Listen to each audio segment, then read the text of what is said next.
Selamat malam sahabat Rema. Tema renungan kita malam hari ini ialah mempercayai janji Tuhan walaupun belum melihat. Sahabat Rema, Impala adalah nama kijang Afrika yang mampu lari dengan kecepatan 90 km per jam dan mampu melompat setinggi 3 meter, melompati jurang yang lebarnya 10 meter. Tetapi ia tak akan melompati tembok setinggi 1 meter bila ia tidak dapat melihat tempat yang pasti untuk mendaratkan kakinya. Kecuali ia yakin ia akan mendarat dengan baik. Demikian dengan iman. Walaupun belum melihat penggenapan janji Tuhan, bila kita percaya dan melakukannya dengan keyakinan, itulah iman. Mari kita melihat satu kisah di dalam Injil Yohanes pasal 4 ayat 46 sampai 53 yang saya akan bacakan. 46. Maka Yesus kembali lagi ke Kana di Galilea, di mana ia membuat air menjadi anggur. Dan di Kapernaum ada seorang pegawai istana, anaknya sedang sakit.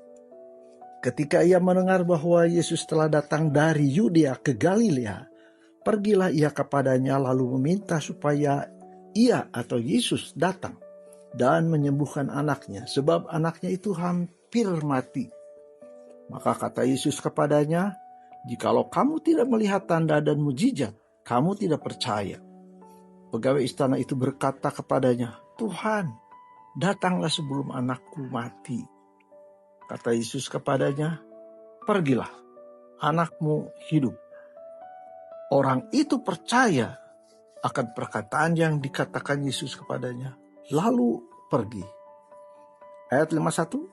Ketika ia masih di tengah jalan, hamba-hambanya telah datang kepadanya dengan kabar bahwa anaknya hidup. Ayat 53. Lalu ia pun percaya, ia dan seluruh keluarganya.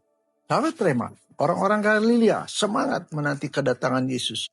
Setelah mendengar dan melihat mujizat yang terjadi di Yudea dan keberanian Yesus di Yerusalem ketika tanda kutip membersihkan bait Allah.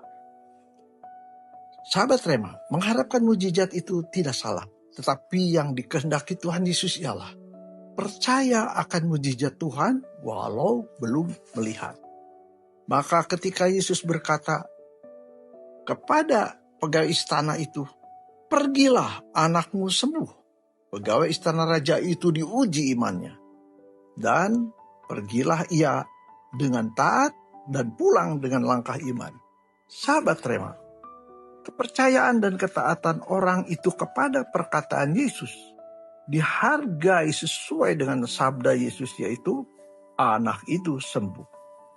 Sahabat Rema, apabila kita percaya dan taat kepada firman dan janji Tuhan dengan iman yang kokoh, maka mujizat-mujizat akan kita alami di dalam kehidupan. Mari kita berdoa. Bapa di dalam surga, kami memohon pertolongan Tuhan untuk kami teguh melangkah dalam iman pada janji firman Tuhan, agar mujizat-Mu terus terjadi dalam hidup kami dan nama-Mu dipermuliakan. Dengan damai sejahtera-Mu kami akan lewati malam istirahat kami. Dan dengan penuh ucapan syukur kami berdoa di dalam nama Tuhan Yesus Kristus. Amin. Selamat malam sahabat Rema, Tuhan Yesus memberkati.